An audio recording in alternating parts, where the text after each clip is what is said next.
government कलेजाव फरायनाय जारुरु गावदां मोदामफबलायनाय मोथो मोथो मोजां मोनबाय आं खानाय खफायाव बिबार थुनायखो कलेज गेटआव सौग्रावनाय बै जारुखौ फैयो नायनो कलेजाव बिखो गभार्नमेन्ट कलेजाव फरायनाय जारुरु गावदां मोदामफबलायनाय मोथो मोथो मोजां मोनबाय आं खानाय खफायाव बिबार थुनायखो कलेज गेटआव सौग्रावनाय बै जारुखौ फैयो नायनो कलेजाव बिखो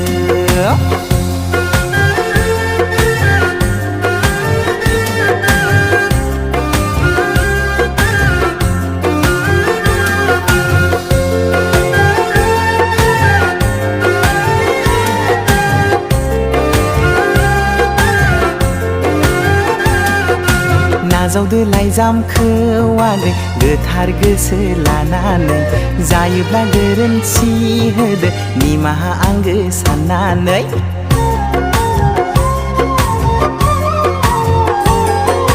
नाजावदो लाइजामखौ आगै गोथार गोसो लानानै जायोब्ला गोरोन्थि होदो निमाहा आंगो साननानै गावदां बै अखाफोर बादि आंनि नोंखौ अननाया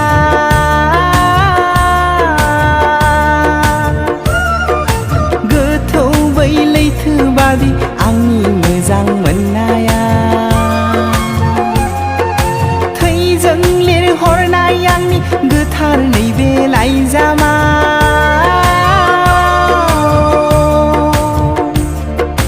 लुफाव जोबाय फिथिखा अननाय नोंनो जिउआव नागिर नागिर नागिरब्लाबो मोननाय नङा नों जिउ